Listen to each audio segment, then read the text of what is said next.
national integration is one of the most important issues in political development and nation building in Africa, and one major institution employed by nations in the pursuit of this goal is political party.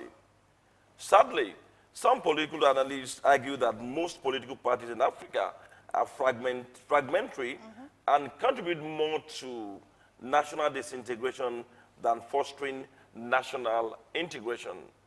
Dayo Fagbolu, a public analyst and an advocate for social reform, has joined us on this program, and of course we'll be examining that institution called political party. It's a pleasure to have you on the program, sir. The pleasure is mine. Thank you very much. Welcome, sir. Thank you. Will it be correct to say that a political party as an institution contribute more to disintegration than fostering national integration, particularly in Africa? Well, I mean, to address that issue, one looks at where the institution is embedded. I mean, that's the people, the nation, and the cultures that we possess. I mean, from that perspective, yes, I would say they're ineffective in terms of bringing people together, or bringing cultures, or bringing differences together.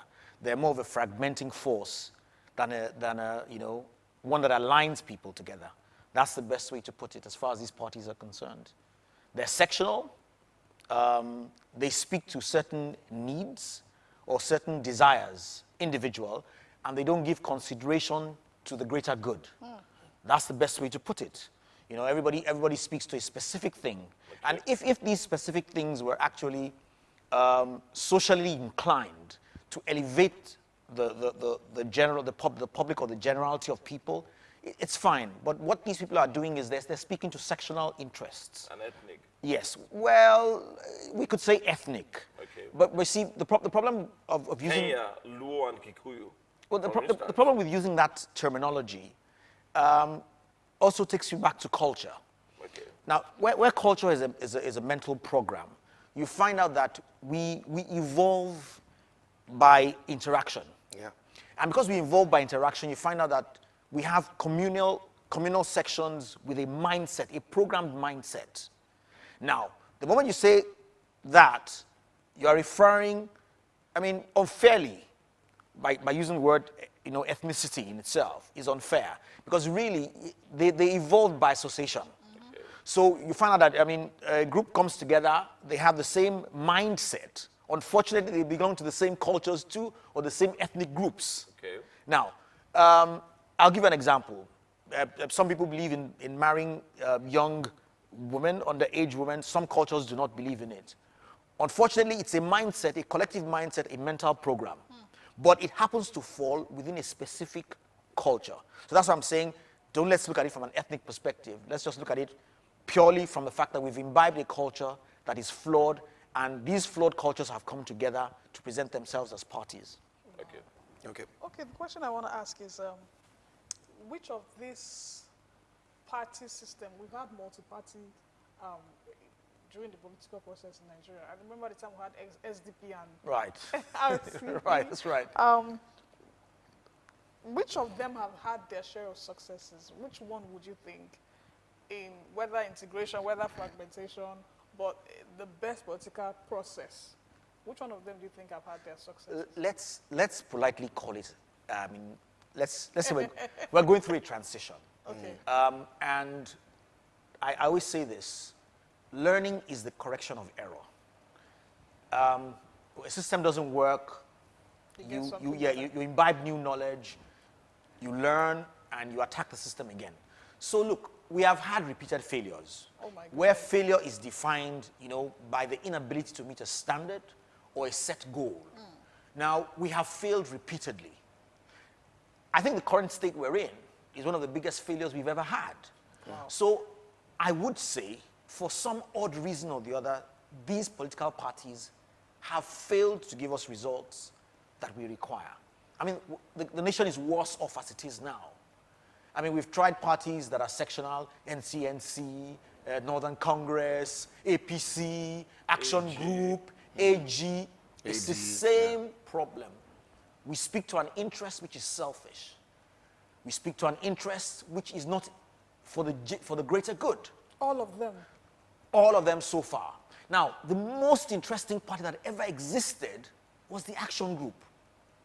No disrespects to anybody. And it was for one reason. When he instituted free education in the Western region, he didn't say it was for my people alone. He said it was for anybody that resided within the Western region. Now, that speaks to a greater good. But of course, we know what happened to Awolowo, and we know he never made it to the presidency. And we know, I mean, like we say, he's the president we never had. The best president we never had. So this is one party that I can say was rather very interesting. We could also know that he fashioned the party along the lines of, you know, like the Ba'ath Party, where the institution itself, I mean, nobody came and said, I'm a power broker in that sense. Yeah. I mean, you were an Action Group member, you paid a due every year. It wasn't about how much money you had. It was about what you could bring to the table in terms of, you know, political strength, might, intelligence, you know, contributions like that. Unlike the parties we have today, it's more about money. I mean, you're buying a presidential ticket, you're buying a governorship ticket, you're buying a councillorship ticket. I mean, that was the only party I have seen so far that made any sense at all. I mean, what we have now. What should it be then? Look, parties should be joined by people, and everybody should pay a due, a uniform due. Now, for as long as we make uniform contributions in terms of money, nobody has the say, the ultimate say. That means that we come in and the due is 1,000 naira every year. All party members pay 1,000 naira. Okay. Nobody's bringing 10 million or 20 million or 50 million. Nobody's bringing 1 billion. This should be made a rule. Now, that way, I have no fears whatsoever. We'll sit down, discuss amongst ourselves, and decide who is worthy to run for office. Whether it's multi-party or two-party. It doesn't matter. The object really is to be able to choose somebody on fair grounds, on an equal playing field. So it's not a question of one man brings 50 million and says, well, gentlemen, I'm the power broker, I'm the money broker here, and I've spent the most money. It is nothing of the sort. So there'll be nothing like a Tinubu. No disrespects to him. There'll be no kingmakers of any sort. It'll be a question of people looking at value and deciding what they want for their futures. I mean, self-determination is possible when there's a level playing field. And this is what the conversation is about. Parties should not be able to, you shouldn't be able to walk into a party and buy your seat. You must earn it. Okay.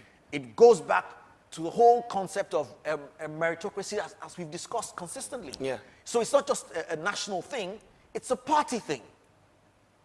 And we need to speak to all these things. For parties to be effective, you mustn't be able to buy your position, your seat, or whatever authority it is you are given. That's my position. So, okay, talking about your position now, we found out that in recent times we've had where different governors or people that are in power are switching parties. Right. You know, they're just moving, and we are gradually building towards the 2023. Yeah. And I know that it's going to happen because it's 2021, and of course it will still happen 2022, and things are going to happen. Of recent, we've seen where Governor Ayode of Cross River State had moved from the PDP to the APC, right. And he was citing that he wants the state to be a part of, you know, wants to be involved of the central government, wants to be involved with it. Right. Do we have to play?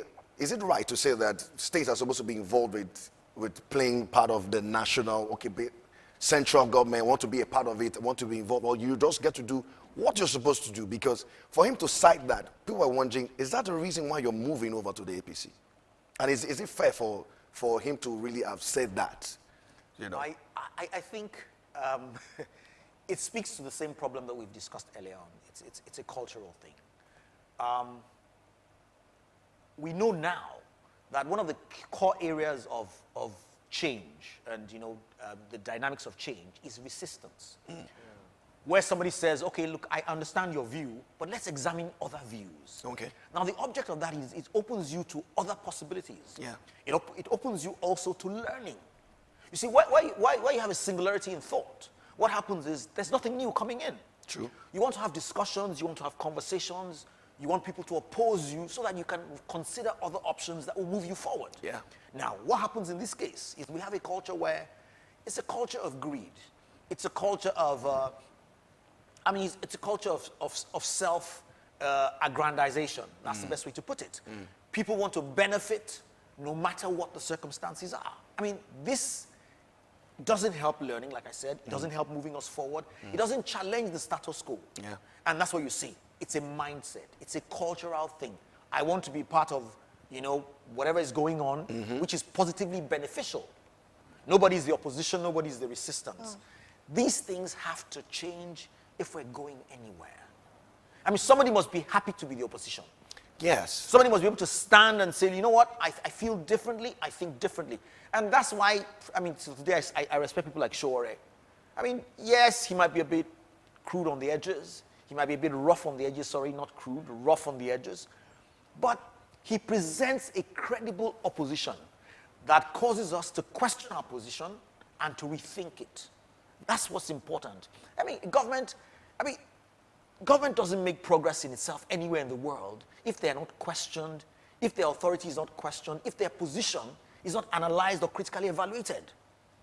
So, as far as I'm concerned, it's a question of the inability, like I said, first a culture of decadence, a culture of deceit, a culture of greed. I mean, that's the starting point. Then it also goes down to the point that these are not forward-looking people. They're short thinkers. We need opposition. We need a voice, a dissenting voice. We need a contrary voice that says, let us rethink our position to improve things. Okay.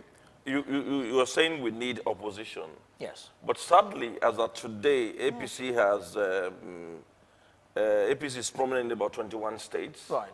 PDP in 14. Right. And of course, ABGA has a state. Are we not tilting towards a one-party state? If a Ben Ayade, who was a senator Yes. for, I think, about 4 years or thereabout, on the ticket of PDP, Yeah. and now a two-time governor, Yes. aren't we tilting towards a one-party state? I'd say no, we're not. Okay. But I'll try and explain that to you. You see, there are certain ways to look at the conversation into politics or into all these dynamics. And I always say that it's either linear, it's circular, or it's complex adaptive. Now, anything that involves a social structure, that involves people, emotions, logic, can simply be termed complex adaptive. Now, what you see are linear propositions. I'll try and explain that to you. A linear proposition is something that cause and effect. I mean, in a vacuum where there are no other variables, if you apply a force, the object will move at a distance equal to the force. Now, those are linear propositions where a man says, I don't like what's going on, I'm changing. Okay. He doesn't consider any other variable. He doesn't consider how my friends will feel, my family will feel, what the future would be in this equation. Now, what we have in Nigeria is a complex adaptive situation because we have different cultures. We have different mental modes. We have different values. We have different perceptions. Now, what you see is a linear reaction, a temporary one. What will happen eventually is other people, other pockets of social structures will react also to what you see. Number one, there's a lot of resistance to APC at the moment because they have failed to keep their promises. Yeah. They made a lot of promises. They'll get rid of Boko Haram. They will improve the quality of life. They will improve security. They went on and on, very boastful. And they would solve the power problem. I mean, and they went and they have failed at every point to meet the targets they have set. But in spite of that, the governor of Ebonyi State joined APC. The governor of Cross River State, they also joined APC, citing the fact that... I said, let's ignore this. And I told you why. Because these are linear dynamics. Okay. The complex dynamic is the people like me and you are disgruntled. So yes, he's heading in that direction. We are not heading in that direction. We're heading in opposite directions.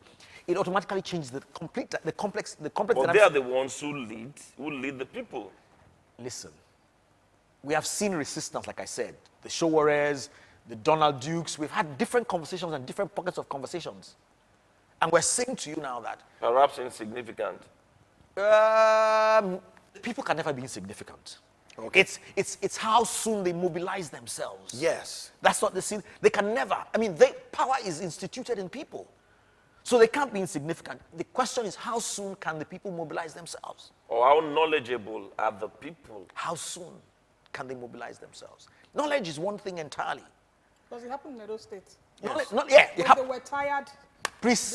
Precisely. That's the best example. Somebody else. That's the best example in the world. So, like I said, what you see are linear dynamics. You see quick linear dynamics, but on the larger picture, we're not in a linear dynamic system. We're in a complex adaptive system, and people will react contrary to what you have seen. People will say, "We've had enough." That's what happened with Jonathan. Yeah. Yes, I mean, true. they were the most powerful party. Yeah. But we said, look, you know what? You are disappointing also, and we've had enough of you. They said they wanted It's- to run for like 100 years. Yeah, or it's so. going to happen with APC also. APC is even worse. I mean, the poverty level is incredible now. I mean, we're talking of poverty in its real sense. Poverty spiritual, physical, and material.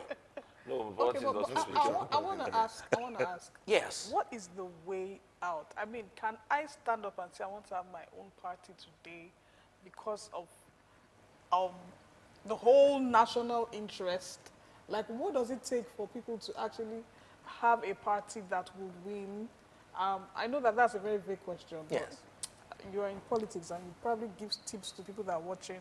And because we can't just keep complaining and complaining and complaining. I know some people are fighting, but you will still check and find out that they also have their own agenda, because we've tried to believe in many people that came out over the years, and yeah, it's still the same old story.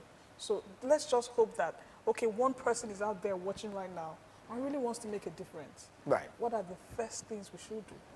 Now, I'll use the best example of a pool, the game pool, or billiards, whatever they call it. Okay. I mean, there's just the central balls laid out on the table, and there's just one ball that you push with the stick. It hits the other balls, and they go in different directions. Yeah. Now, I think the first thing is to set the dynamics in motion, like I always say. I mean, start a process. Now, it's not about winning, because that's the problem with us, like I said. The Right. culture of, I mean, I want to win, I want to be there, I want to be with the... It's not a thing about winning. It's a thing about starting. I know, personally, I have friends that have set up parties, very selective parties. Some of them are based on your intellect, and they say, look, would you like to I join hope us? so too. Yes. I mean, we're problem solvers. Let's come together as problem solvers. Okay. And they form parties. We've seen Donald Duke's party, the SDP then. Yeah. I mean, these are dynamics. These are things that Even need... the one from Banky Wellington. Yes. Yes. These are things that need to continue. I mean, we're not saying they're going to have immediate success. But because momentum has been put in motion and the ball is moving, you can expect that there's a reaction that you will get when the balls hit each other. And that's what we need to keep doing. We need to keep at it. It's not a question of wanting to win today. It's not going to happen.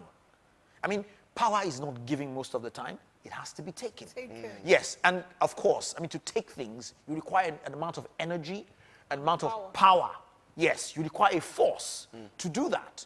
Legally. Yes, I mean, because the word taking describes some energy being put in to relieve somebody or dispossess somebody. I mean, it requires energy. It requires a concerted effort. And that's what needs to happen. We start first. We start in these little trickles. We have these conversations that we have on a daily basis. Somebody's probably watching now and he says, wow, okay, let's do this. Let's start something off. We saw this lady, Oloko, who was wanted to present a paper, and Tinubu, I mean, called her a thug, and the whole thing blew up and went viral. Reportedly called her a thug. The conversation has started. That's the bottom line, and that's what we need. We can't be silent. We need to keep talking on a constant basis. I mean, you will see things change. That's how change occurs anyway.